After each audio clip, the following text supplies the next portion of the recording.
everyone, I am Pranav from Class 6B studying in Chitrakoota school.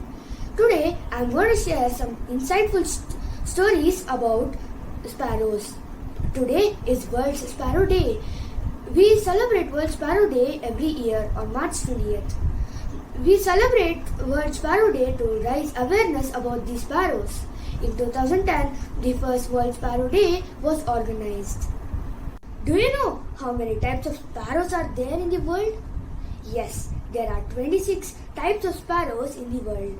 Out of them, 5 species are from India.